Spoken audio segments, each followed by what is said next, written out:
Hello dear students, you are welcome to my YouTube channel Rashid Anjum sir. आप पढ़ रहे हैं मेंसुरेशन और ये क्लास 10th का एक चैप्टर है जिसका नाम है सरफेस एरियाज एंड वॉल्यूम्स। और इसमें आपको टोटल 3 एक्सरसाइज पढ़नी है। Exercise 13.1, exercise 13.2 and 13.3।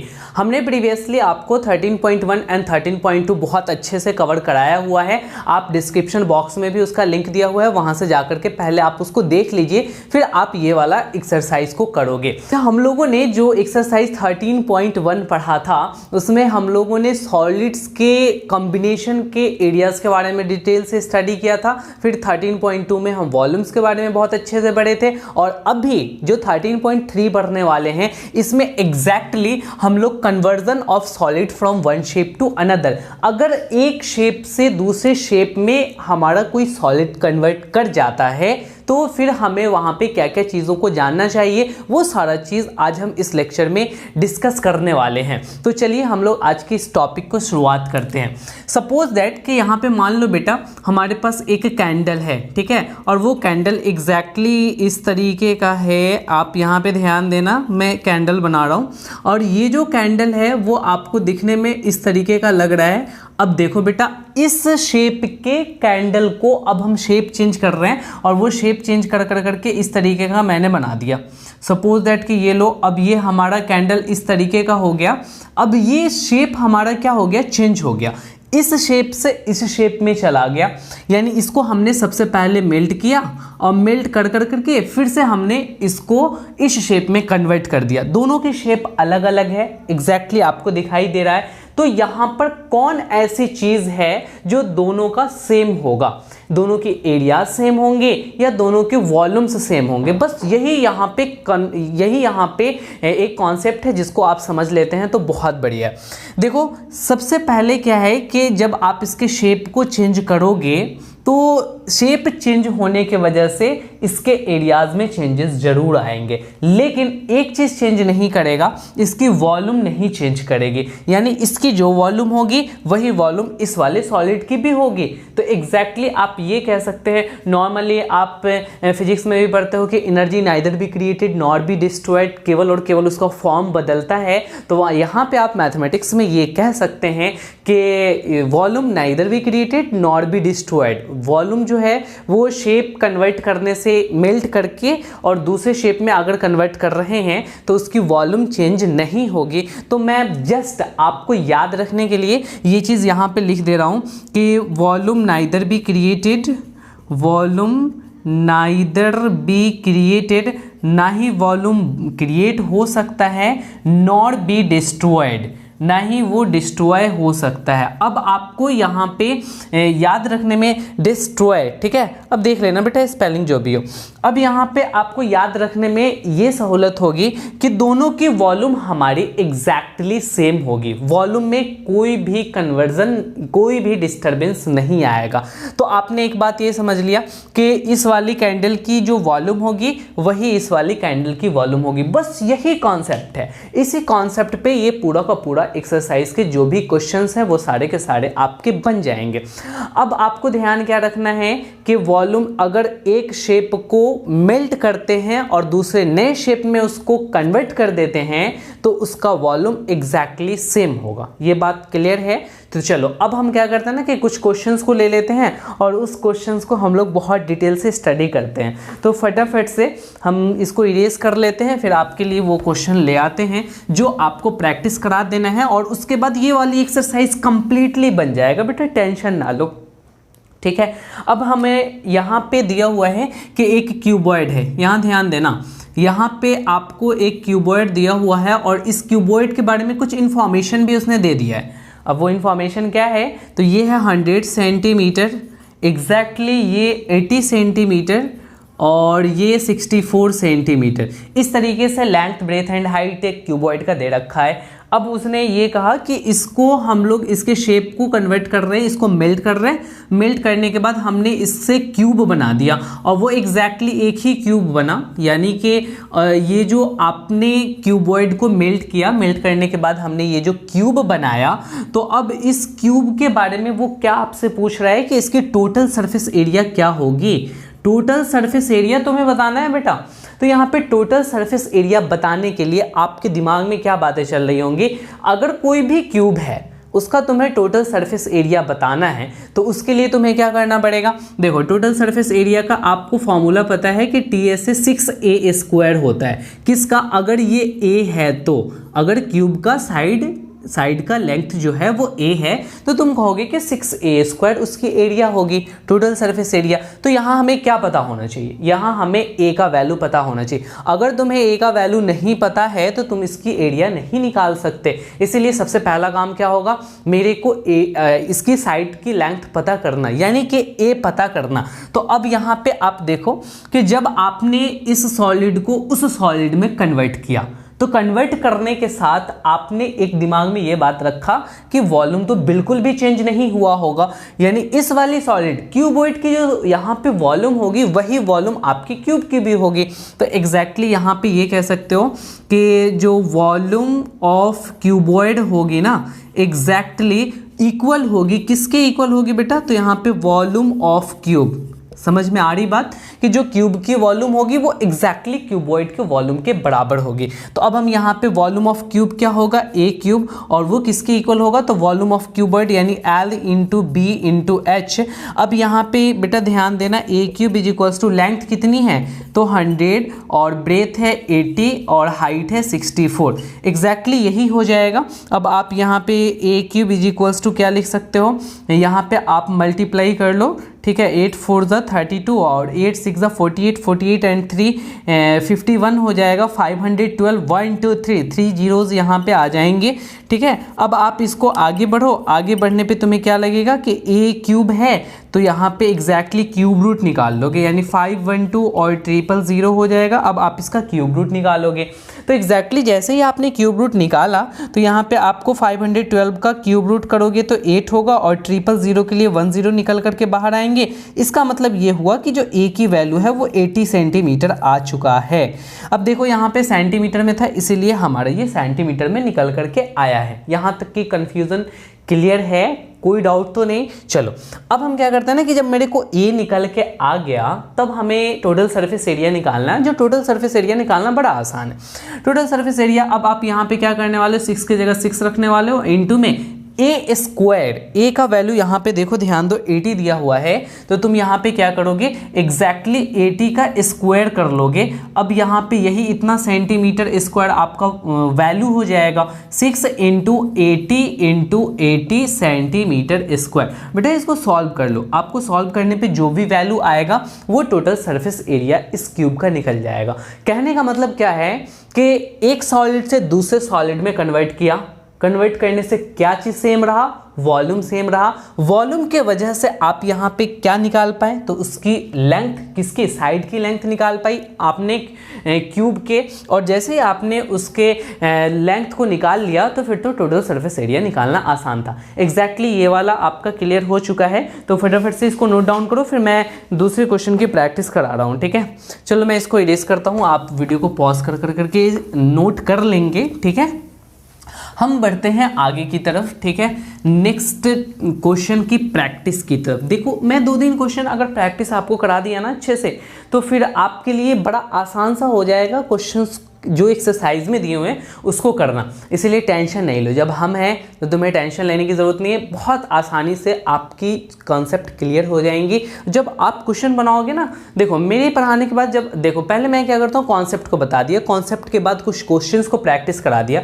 और क्वेश्चन प्रैक्टिस करने के बाद कोई भी बच्चा जब एक्सरसाइज के क्वेश्चंस को करता है तो उसे कुछ ना कुछ आइडिया रहता है कि मुझे कैसे क्वेश्चंस करनी है, कैसे क्वेश्चन नहीं करने। उसको उस क्वेश्चंस को सोचने की क्या अप्रोच होनी चाहिए वो आपको आइडिया पहले से लग चुका होता है। इसीलिए डोंट वरी, हमारे प्रैक्टिस कराने के बाद तुम अपनी एक्सरसाइज को पलटो, उसके बाद तुम देखो हर एक क्वेश्चन तुमसे बन रहे होंगे। तो मैंने एक क्वेश्चन की आपके प्रैक्टिस करा दी है। अब हम सेकेंड क्वेश्चन ले लेते हैं। यहाँ पे बोल रहे हैं कि एक स्फीयर है, तो स्फीयर है तो एग्जैक्टली वो सर्कुलर होगा, सर्कुलर नहीं स्फेरिकल होगा। ठीक है, और उसकी यहाँ पे कुछ वैल्यू दी हुई है, जो रेडियस है वो 10.5 सेंटीमीटर है, इसकी रेडियस 10.5 सेंटीमीटर है। और कह रहा है कि इसको कन्वर्ट किया गया, यानी कि इसको मेल्ट किया गया, और मेल्ट करने के बाद छोटे छोटे कई सारे कोन में कन्वर्ट किया गया। जैसे कि ये ले लो बेटा, यहाँ पे कोन है, बहुत सारे यहाँ पे कोन होंगे, ठीक है। अब न जाने कितने सारे कोन होंगे, अब क्वेश्चन में क्या कह रहा है उसको आपको यहाँ पे ध्यान देना है। अब यहाँ पे इसी तरीके से कई सारे कोन्स हैं जो इससे मेल्ट कर करके बनाया जा रहा है। एग्जैक्टली क्वेश्चन समझ में आ रहा है। अब यहाँ पे इस कोन की कुछ इन्फॉर्मेशन दी हुई है और उसने कह रखा है कि जो इसकी रेडियस होगी ना, एग्जैक्टली वो रेडियस है बेटा आपको 3.5, रेडियस 3.5 सेंटीमीटर। रेडियस बोले तो बेटा बेस का रेडियस, ठीक है। और कह रहा है कि जो इसकी हाइट है ना, वो हाइट एग्जैक्टली यहाँ पे दे रखा है, कितना दे रखा है, हाइट 3 सेंटीमीटर है। तो हाइट यहाँ पे 3 सेंटीमीटर दे दिया। लगभग रेडियस और हाइट लगभग इक्वल है। अब यहाँ पे क्वेश्चन तुमसे ये कह रहा है कि हाउ मेनी कोन्स ऑब्टेंड, यहाँ पे कितने सारे कोन्स ऑब्टेंड होंगे, हाउ मेनी कोन्स ऑब्टेंड। वाह, बहुत अच्छा क्वेश्चन है।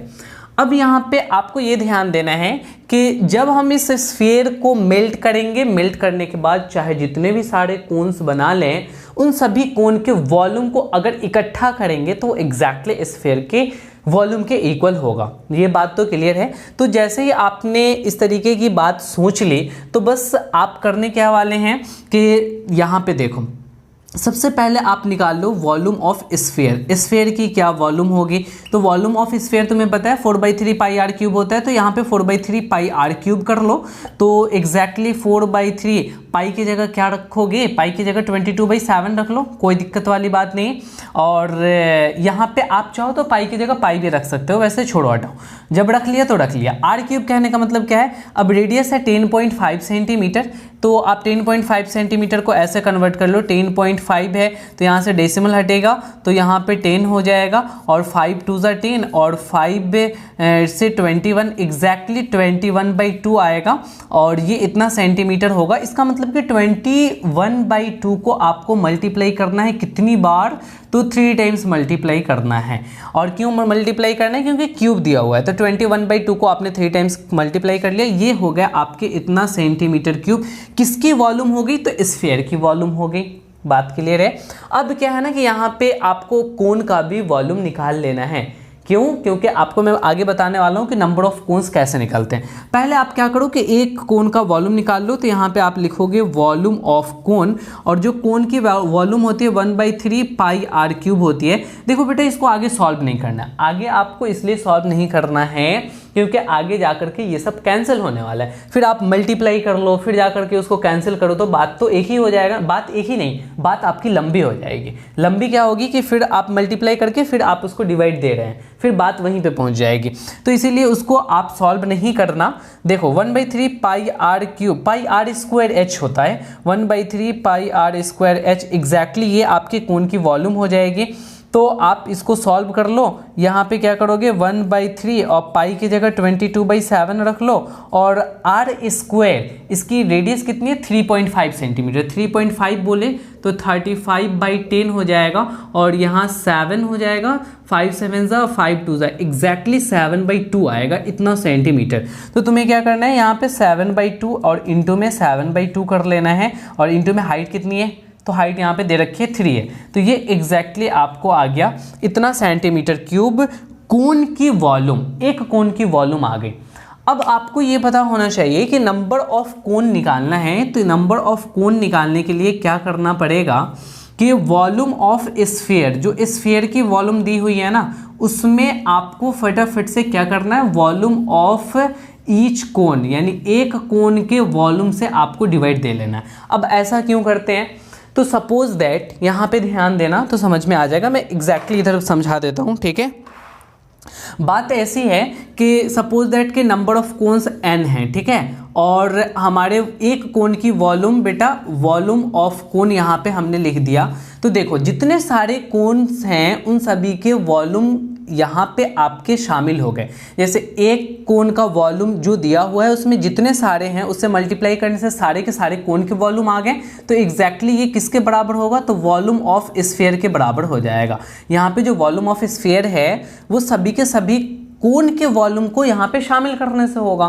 तो एग्जैक्टली हमें n निकालना है, नंबर ऑफ कोन्स। तो तुम्हें क्या करना पड़ेगा, वॉल्यूम ऑफ स्फीयर, जो स्फीयर की वॉल्यूम है उसमें डिवाइड देनी पड़ेंगे, किससे, तो वॉल्यूम ऑफ कोन से। तो आपको बस इतना सा याद रखना है कि कभी भी हमें नंबर निकालना हो कि कितने नंबर्स होंगे अगर एक सॉलिड को दूसरे सॉलिड में कन्वर्ट करते हैं तो एग्जैक्टली आपको क्या करना है कि बड़े वाले सॉलिड, ठीक है, जिसे आप पूरा का पूरा मेल्ट कर रहे हो, उसको आपको न्यूमरेटर में रखना है, वॉल्यूम ऑफ स्फीयर जैसे यहाँ पे है इस केस में, और जिसमें छोटे छोटे बन रहे हैं उसे आपको क्या करना है, डिनोमिनेटर में रखना है। एग्जैक्टली आपका आंसर आ जाएगा। देखो कैसे आता है। वॉल्यूम ऑफ स्फीयर है तो यहाँ पे वॉल्यूम ऑफ स्फीयर क्या दिया हो, 4/3 22/7, 4/3 इंटू 22/7 और इंटू में 21/2 3 टाइम्स है। तो यहाँ पे 21/2 इंटू 21/2 और इंटू में 21/2 हमने कर लिया और डिवाइड दे रहे हैं, किससे डिवाइड दे रहे हैं, तो वॉल्यूम ऑफ कोन से दे रहे हैं। तो वॉल्यूम ऑफ कोन कितना है, 1/3 22/7,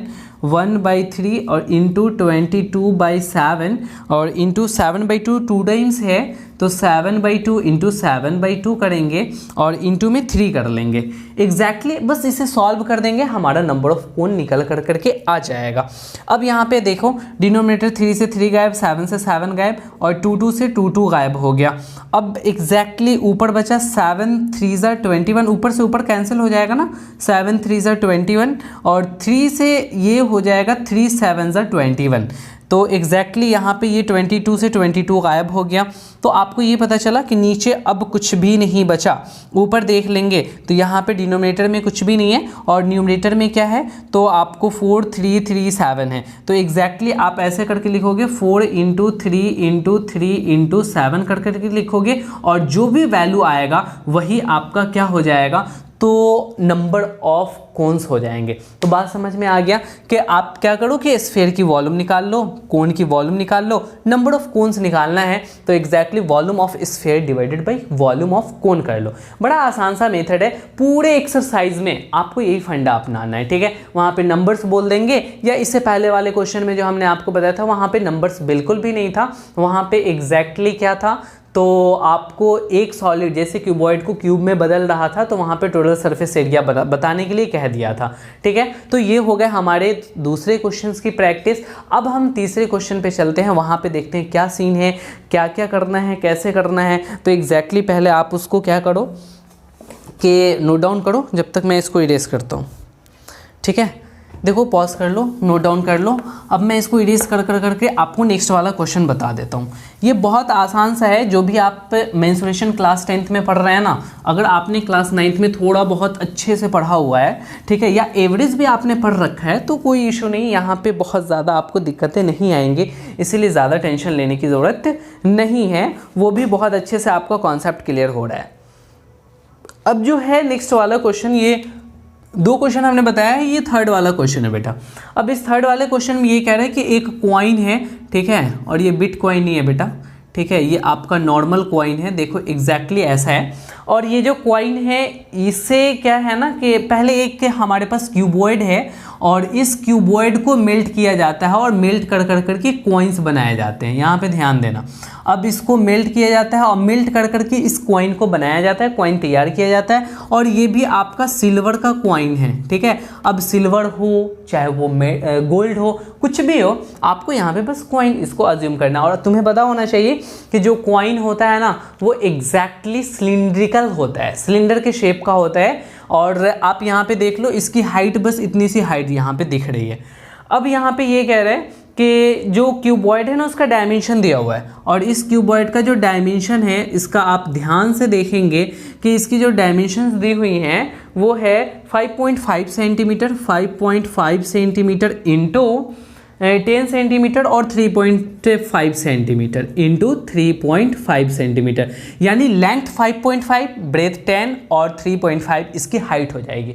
एग्जैक्टली आपका इसका इन्फॉर्मेशन पता है तो इसकी वॉल्यूम भी निकल के आ जाएगी, L into B into H कर लोगे। समझ में आ रहा है। अब उसके बाद यहाँ पे क्या कह रहे हैं कि ये जो सिल्वर कॉइन है ना इसकी डायमीटर दी हुई है 1.75, यहाँ पे 1.75 इसकी डायमीटर दी हुई है। तो जब 1.75 डायमीटर है तो तुम्हें क्या करना है, अब यहाँ पे रेडियस निकाल लेना है। तो रेडियस क्या हो जाएगा, 1.75 में हम 2 से डिवाइड दे लेंगे, ये हटेगा तो नीचे 200 हो जाएगा। 25 से इसको आप जब कट करोगे तो ये 7 टाइम्स में होगा और ये 8 टाइम्स में, एग्जैक्टली ये 7/8 आपको रेडियस निकल करके आ जाएगा। इतना सेंटीमीटर था तो 7/8 सेंटीमीटर आपको रेडियस निकल के आ गया। और कुछ भी दिया हुआ है, हाँ, हाइट आपको 2 mm दिया हुआ है, तो इसकी हाइट 2 mm है, बहुत कम है। तो यहाँ देखो सेंटीमीटर, यहाँ सेंटीमीटर और ये mm, ये तो बिल्कुल डिफरेंट हो गया ना। आपको जब भी सॉल्व करना है मेंसुरेशन में, एक शेप से दूसरे शेप में आपको कन्वर्ट करना है, तो बेटा आपको सेम यूनिट लेकर के चलना पड़ेगा।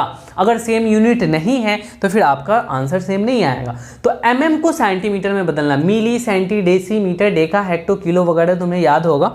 तो देखो मिली से सेंटी बदलना है, तो मिली से सेंटी करने का मतलब क्या हो गया कि मिली छोटा है और सेंटी बड़ा है, यानी कि आपको 10 से डिवाइड देना पड़ेगा। तो एग्जैक्टली जैसे ही आप इस 2 में 10 से डिवाइड देते हैं तो ये सेंटीमीटर बदल जाएगा, यानी कि 1/5 सेंटीमीटर आ जाएगा।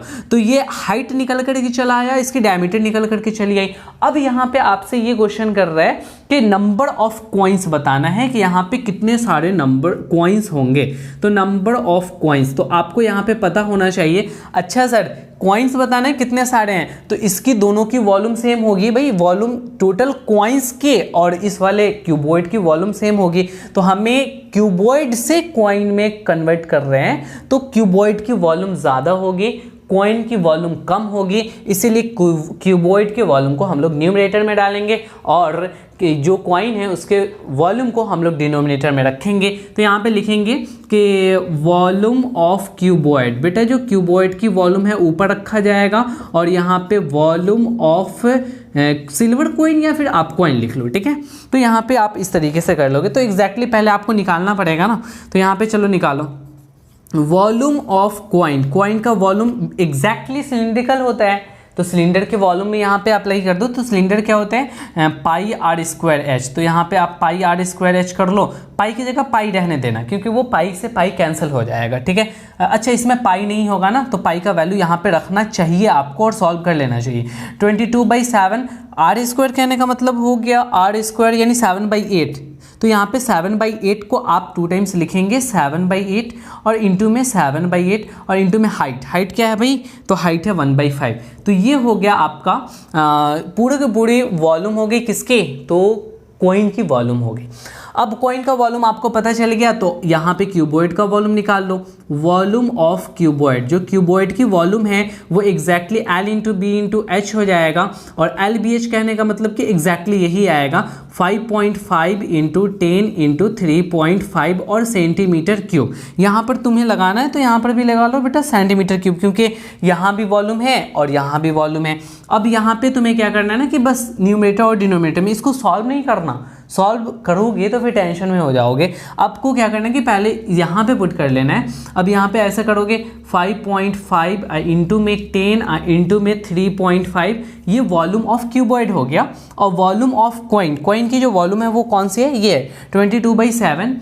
तो एग्जैक्टली 22/7 और इंटू में 7/8 तो 7/8 इंटू 7/8 और इंटू में 1/5। तो यहाँ पे 1/5 कर लेंगे और एग्जैक्टली इसको सॉल्व करेंगे बेटा, और जो सॉल्व करेंगे वही आपके नंबर ऑफ कॉइन्स निकल करके आएंगे। तो ये रहा कॉन्सेप्ट आपको एक्सरसाइज 13.3 बनाने के लिए।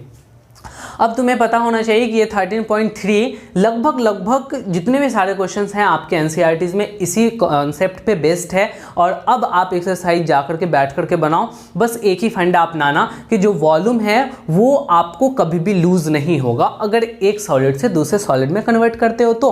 और जब आपने कन्वर्ट कर लिया, वॉल्यूम सेम कर लिया, उसी कॉन्सेप्ट को लगा लिए, तो आपके हर एक क्वेश्चन बन गए। तो अब आप ये अंदर से कॉन्फिडेंस रखो कि हमारे हर एक क्वेश्चन एक्सरसाइज के बन जाएंगे। अगर आपको कोई डाउट होता है तो आप हमारे कमेंट सेक्शन में कमेंट कर करके हमें बताएंगे, आपके कमेंट का इंतज़ार रहेगा। और अगर आपको हमारा पढ़ाया हुआ सारी चीज़ें अच्छी लग रही हैं, सच में आपको समझ में आ रहा है, तो फिर क्यों ना आप हमारे चैनल को सब्सक्राइब कर दें अगर हमारे आप न्यू स्टूडेंट्स हैं तो। और जो आप अगर पुराने हैं तो आप हमारे इस वीडियो को लाइक करें और अपने फ्रेंड्स के साथ शेयर कीजिए, ठीक है। और हमें कमेंट करके अपना राय ज़रूर बताइएगा। चलो, तो ये आपका मेंस्ट्रुएशन एंड हो रहा है। अब हम लोग एक नए से टॉपिक पे मूव करेंगे। ये जो सेकेंड टर्म में आपको एग्ज़ाम देना है, तो इसमें ये मेंस्ट्रुएशन चैप्टर है, तो जो आपको बहुत बेनिफिशियल होगा, क्योंकि इससे बहुत आसानी से क्वेश्चंस आप बना लेते हो।